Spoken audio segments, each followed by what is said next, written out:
Hello students, कैसे हैं आप लोग। और जैसा कि कल आप लोगों का फिज़िक्स का एग्ज़ाम है, तो आज मैं जो टॉपिक लेके आया हूँ वो भी बहुत इंपॉर्टेंट टॉपिक है और यहाँ से कुछ ना कुछ एग्ज़ाम्स में पूछा जाता है। ठीक है, तो जो आज का टॉपिक है हमारा वो है साइक्लोट्रॉन। और साइक्लोट्रॉन से या तो न्यूमेरिकल पूछा जाएगा या साइक्लोट्रॉन का डेफिनेशन या उसका प्रिंसिपल। ठीक है, तो आपको ये बड़ा क्वेश्चन भी आ सकता है 5 मार्क्स का। तो क्या होता है साइक्लोट्रॉन, समझ लीजिए। साइक्लोट्रॉन एक ऐसी डिवाइस है जो क्या करती है, चार्ज पॉजिटिव चार्ज पार्टिकल को एक्सेलरेट करती है। तो देखिए हमने क्या लिखा, it is a device use to accelerate charge particle. और कैसा charge particle, positive charge particle, like proton positive charge particle है, neutrons, alpha particles ETC, to very high speed और वेरी हाई एनर्जी बहुत हाई हो जाएगी जब ये accelerate करेगा। It is also called particle accelerator. क्या कहलाता है, पार्टिकल एक्सेलरेटर भी कहलाता है। ठीक है, होता बनाते कैसे हैं देखिए। तो देखिए दो होलो सिलेंडर हैं, दो होलो कंडक्टर बोल सकते हैं, और ये क्या कहलाते हैं, डी शेप का दिखाई दे रहा है आपको, तो ये क्या कहलाते हैं, डीज कहलाते हैं। क्या कहलाते हैं, डीज। ठीक है, इनका नाम क्या है, क्या बोला जाता है, इनको डीज बोला जाता है। ठीक है, तो एक D1 हो गया, एक क्या हो गया, D2। और ये D1 D2 किससे कनेक्टेड है, हाई फ्रीक्वेंसी ऑसिलेटर से। ये क्या है, हाई फ्रीक्वेंसी ओसिलेटर। क्या है, हाई फ्रीक्वेंसी ओसिलेटर बोला जाता है, जो इलेक्ट्रिक फील्ड जनरेट करेगा। ठीक है, अच्छा, और बगल में यहाँ पे ऊपर में और नीचे में यहाँ पे क्या लगा होता है, बहुत बड़े बड़े मैग्नेट होते हैं। वो डायग्राम में हम नहीं बनाते, आप ध्यान से समझिए। बहुत बड़े बड़े मैग्नेट होते हैं, एक तरफ होता है नॉर्थ पोल, एक तरफ क्या होता है, साउथ पोल, जो क्या प्रोवाइड करेंगे, मैग्नेटिक फील्ड। मतलब जो साइक्लोट्रॉन है यहाँ पे दोनों फील्ड होनी पड़ेगी, इलेक्ट्रिक फील्ड भी होनी पड़ेगी और मैग्नेटिक फील्ड भी होनी पड़ेगी। इलेक्ट्रिक फील्ड तो कौन प्रोवाइड कर रहा है, ये हाई फ्रीक्वेंसी ऑसिलेटर प्रोवाइड कर रहा है।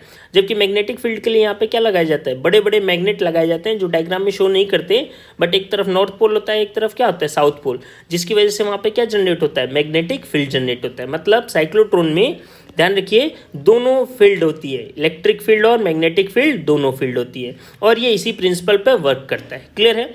अब होता क्या है देखिए, इन दोनों के बीच में क्या रखा जाता है, एक चार्ज पार्टिकल रखा जाता है। क्या रखा जाता है, चार्ज पार्टिकल। ठीक है, क्योंकि इलेक्ट्रिक फील्ड है, तो इलेक्ट्रिक फील्ड का काम क्या आता है, चार्ज पार्टिकल को एक्सेलरेट करना, मूव कराना। ठीक है, तो चार्ज पार्टिकल मूव हुआ, और मैग्नेटिक फील्ड का काम क्या होता है, उस चार्ज पार्टिकल को क्या करना है, सर्कुलर मोशन कराना। तो क्योंकि यहाँ पे दोनों फील्ड है, तो ये चार्ज पार्टिकल रेडियस भी बढ़ता जाएगा और इस चार्ज पार्टिकल की वेलोसिटी भी बढ़ती जाएगी। लास्ट में जाके ये कहाँ से, यहाँ से निकलेगा और किसको हिट करेगा, टारगेट को। किसको हिट करेगा, टारगेट को। क्लियर है, आप ऐसे शो कर सकते हैं, किसको हिट करेगा, टारगेट को। बात समझे ना। तो ऐसे पार्टिकल काम करता है, ध्यान समझिए।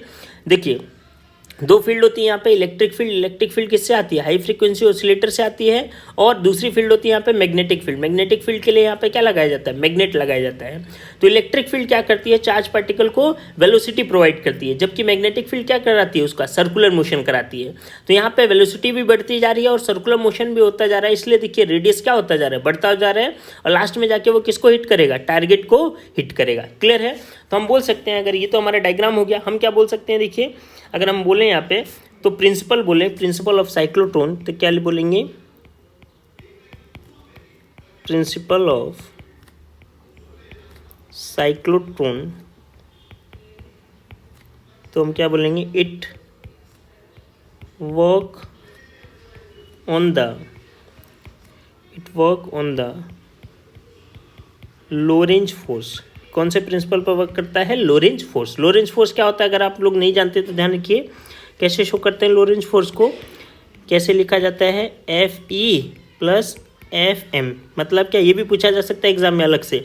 अगर कोई चार्ज पार्टिकल के ऊपर एक साथ इलेक्ट्रिक फील्ड भी अप्लाई हो रहा है और मैग्नेटिक फोर्स भी अप्लाई हो रहा है, इलेक्ट्रिक फोर्स भी अप्लाई हो रहा है और मैग्नेटिक फोर्स भी अप्लाई हो रहा है, तो उस चार्ज पार्टिकल पे कौन सा, इन दोनों फोर्स का कॉम्बिनेशन जो होता है क्या कहलाता है, लोरेंज फोर्स ना।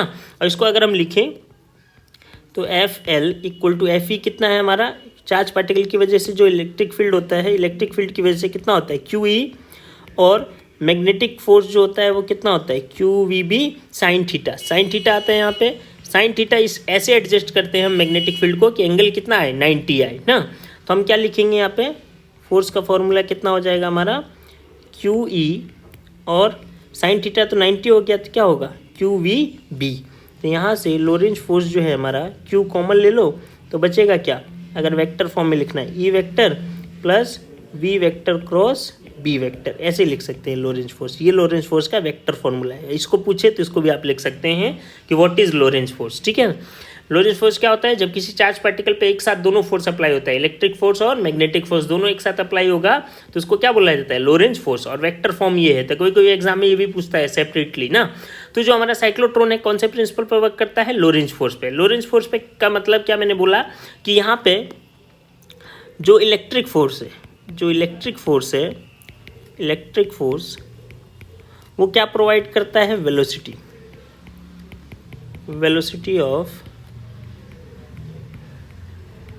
Charge particle.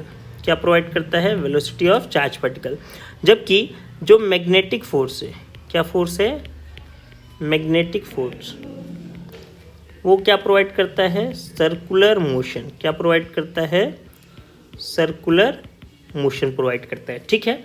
तो इसी के हिसाब से पार्टिकल मूव होता है और मूव होकर टारगेट को हिट करता है। तो इसको अगर देखें तो यहाँ पे जो मैग्नेटिक फोर्स है साइक्लोट्रॉन में वो सर्कुलर मोशन प्रोवाइड कर रही है। तो हम बोल सकते हैं क्या, इसको पूरा अच्छे से लिखिए अगर हम, क्या फॉर ए साइक्लोट्रॉन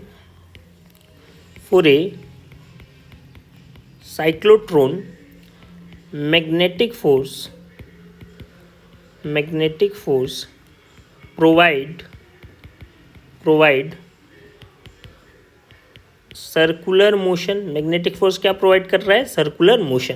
और हम जानते हैं जब भी कोई ऑब्जेक्ट सर्कुलर मोशन में होता है तो वहाँ पे एक और फोर्स होता है जिस फोर्स को क्या बोला जाता है, सेंट्रीपिटल फोर्स ना। So centripetal force balance due to magnetic force.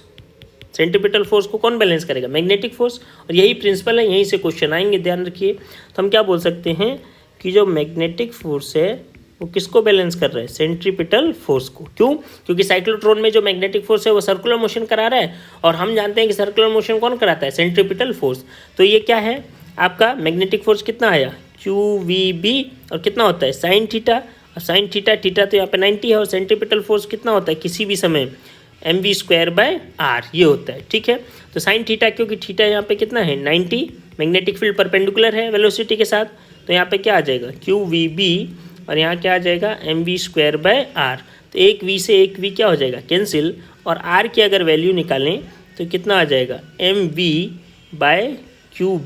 तो ये आ जाएगा हमारा रेडियस। ये क्या आ जाएगा, रेडियस का फॉर्मूला, कि ये जो साइक्लोट्रॉन में पार्टिकल एक्सेलरेट कर रहा है कितने रेडियस के साथ ये क्या करेगा, एक्सेलरेट करेगा, ठीक है। तो रेडियस बहुत इंपॉर्टेंट है, ध्यान रखिए इस चैप्टर में। और यहाँ से न्यूमेरिकल आता है तो कितना होगा mv/QB, ठीक है ना। अच्छा, और देखें अगर हम रेडियस तो क्या बोल सकते हैं, देखिए रेडियस को हम और भी फॉर्म में लिख सकते हैं। किस फॉर्म में, क्योंकि रेडियस से न्यूमेरिकल आता है तो रेडियस को हम किस फॉर्म में लिख सकते हैं, ये mv क्या होता है, मास इंटू वेलोसिटी, मोमेंटम होता है। क्या होता है, मोमेंटम। तो रेडियस को हम मोमेंटम की फॉर्म में भी लिख सकते हैं, r = कितना, P/QB। और भी एक फॉर्म में लिख सकते हैं, एनर्जी की फॉर्म में कितना लिख सकते हैं रेडियस को। तो देखिए ये सब न्यूमेरिकल आते हैं, यहाँ से नीट में भी आते हैं क्वेश्चन ये, ठीक है।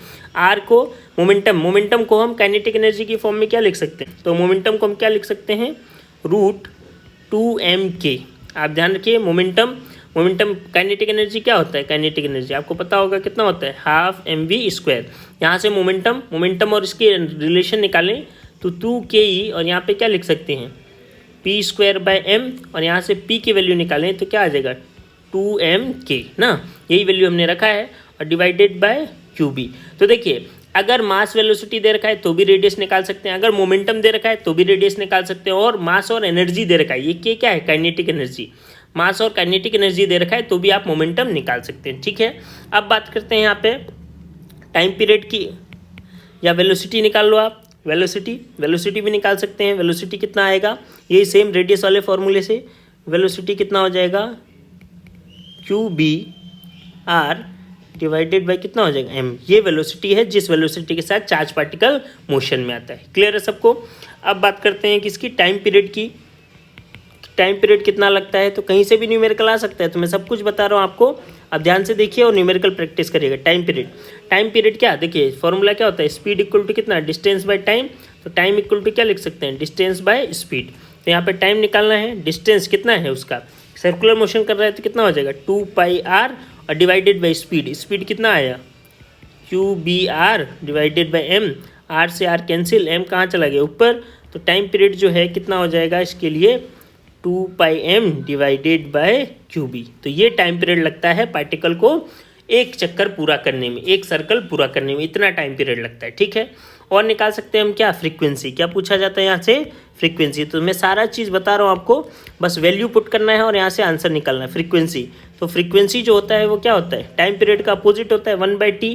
तो हमारा टाइम पीरियड जो आया कितना, टाइम पीरियड कितना आया 1 कितना लिख सकते हैं 2πm और डिवाइडेड बाई कितना लिख सकते हैं QB चला जाएगा ऊपर, तो हम क्या लिखेंगे QB डिवाइडेड बाय 2πm। तो ये हो गई फ्रीक्वेंसी। तो फ्रीक्वेंसी भी इंपॉर्टेंट है, ध्यान रखिए, यहाँ से भी न्यूमेरिकल पूछा जा सकता है। तो किसी भी चीज़ से न्यूमेरिकल पूछा जा सकता है, आप फॉर्मूला अगर डिराइव कर लेंगे, बस वैल्यू पुट करिए और आंसर निकालिए। क्यू क्या है, चार्ज, बी क्या है, मैग्नेटिक फील्ड, 2 जानते हैं, पाई कांस्टेंट है, एम क्या है, मास ऑफ द पार्टिकल, ठीक है। फ्रीक्वेंसी हो गया। लास्ट और भी एक चीज़ पूछी जा सकती है, क्या, काइनेटिक एनर्जी। क्या पूछी जा सकती है, काइनेटिक एनर्जी, क्योंकि वेलोसिटी है तो काइनेटिक एनर्जी कितना होगा, 12mv²।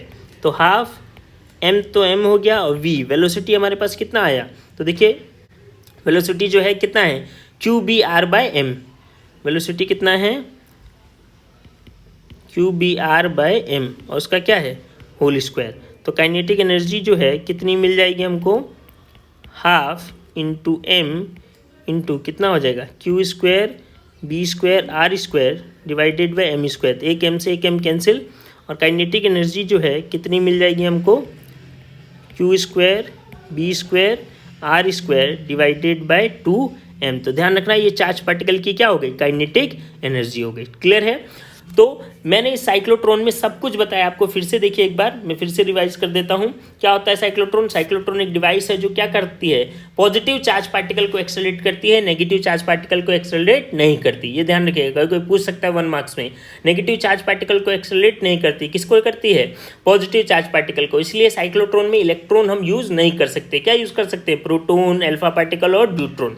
कैसे काम करता है, तो साइक्लोट्रॉन में क्या होता है, दोनों इलेक्ट्रिक फील्ड दोनों फील्ड एक साथ यूज करते हैं। यहाँ पे हाई फ्रीक्वेंसी ऑसिलेटर लगाते हैं, इसका काम क्या होता है, इलेक्ट्रिक फील्ड जनरेट करना। और ऊपर नीचे क्या लगाया जाता है, बहुत बड़ा बड़ा मैग्नेट लगाया जाता है, एक तरफ नॉर्थ पोल और एक तरफ क्या लगाते हैं, साउथ पोल। इसकी वजह से क्या जनरेट होगा, मैग्नेटिक फील्ड जनरेट होगा, ठीक है। तो यहाँ पे साइक्लोट्रॉन में इलेक्ट्रिक फील्ड भी होता है और मैग्नेटिक फील्ड भी होता है, ठीक है। अब इलेक्ट्रिक फील्ड का काम क्या होता है, चार्ज पार्टिकल को वेलोसिटी प्रोवाइड करना, जबकि मैग्नेटिक फील्ड का काम क्या होता है, चार्ज पार्टिकल को सर्कुलर मोशन प्रोवाइड करना। इसीलिए देखिए रेडियस बढ़ता जा रहा है, वेलोसिटी बढ़ती जा रही है, तो रेडियस भी बढ़ रहा है और ऑब्जेक्ट कैसा मोशन कर रहा है, सर्कुलर मोशन। और बाद में इतनी हाई स्पीड हो जाएगी जब टारगेट को हिट करेगा यहाँ पे, ठीक है। अब प्रिंसिपल हमने लिख लिया, कौन से प्रिंसिपल पर वर्क करता है, तो लोरेंज फोर्स पर। लोरेंज फोर्स क्या होता है, जब किसी चार्ज पार्टिकल पर दोनों एक साथ अप्लाई फोर्स हो, इलेक्ट्रिक फोर्स और मैग्नेटिक फोर्स एक साथ अप्लाई हो, तो वो क्या हो जाएगा, लोरेंज फोर्स हो जाएगा, ठीक है। इलेक्ट्रिक फोर्स कितना होता है, तो Q × E होता है। मैग्नेटिक फोर्स कितना होता है, QVB sin थीटा। यहाँ से अलग से भी न्यूमेरिकल पूछा जा सकता है, ध्यान रखिएगा ना। तो QE और QVB sin थीटा, क्योंकि एंगल यहाँ पे 90 है, वेलोसिटी और मैग्नेटिक फील्ड के बीच में 90 डिग्री एंगल है, तो sin 90 कितना होता है 1। तो ये 1 मार्क्स का क्वेश्चन अलग से पूछा जा सकता है कि लोरेंज फोर्स को वेक्टर फॉर्म में अब शो करो, ठीक है। तो ये होता है वेक्टर फॉर्म। अब बात आती है, हम जानते हैं इलेक्ट्रिक फोर्स का काम क्या है, वेलोसिटी प्रोवाइड करना, जबकि मैग्नेटिक फोर्स का काम क्या है, सर्कुलर मोशन प्रोवाइड करना। साइक्लोट्रॉन में जो होता है मैग्नेटिक फोर्स किस काम में आता है, सर्कुलर मोशन में। सो हम जानते हैं कोई भी ऑब्जेक्ट सर्कुलर मोशन में होगा तो वहाँ पे क्या फोर्स डेवलप होता है, सेंट्रीपिटल फोर्स डेवलप होता है, ठीक है ना। तो हम बोल सकते हैं कि मैग्नेटिक फोर्स किसके इक्वल है, सेंट्रीपिटल फोर्स के। यहाँ से हम बहुत सारे फॉर्मूले अप्लाई कर सकते हैं। इसमें स्पेशली ध्यान रखिएगा रेडियस और टाइम पीरियड, यहाँ से आपको न्यूमेरिकल पूछा जा सकता है। तो इनका फॉर्मूला आप याद करके जाइए, डायरेक्ट वैल्यू पुट करिए और आंसर आपको निकल जाएगा। तो उम्मीद करता हूँ आपको समझ में आया होगा और ये भी उम्मीद कर रहा हूँ कि आप लोग बहुत अच्छे से तैयारी कर रहे हैं। देखिए हम लोग आपके साथ हैं और ऐसे ही कंटिन्यूस आप नीट और जेई इनकी भी तैयारी करेंगे तो आपका 12 अच्छा होना चाहिए। हम लोग यही चाहते हैं कि आपका 12 बहुत अच्छे से हो। जितना अच्छा आपका 12 होगा उसी हिसाब से आप नीट और जेई के लिए आगे प्रिपेयर हो पाएंगे, ठीक है। और कोई भी डाउट है आप व्हाट्सअप लिंक जो है उस पर आप बेझिझक आप वहाँ पे आप मैसेज भेजिए। मुझे जितना भी टाइम मिलेगा मैं सब लोगों का रिप्लाई करूँगा और आपका जो भी डाउट है उसको क्लियर करने की कोशिश करूँगा। और आपसे रिक्वेस्ट है इसको ज़्यादा से ज़्यादा लाइक करिए और शेयर करिए वीडियो को, और आप लोग यहाँ से मेहनत करते रहिए, इसका हेल्प उठाते रहिए। Thank you.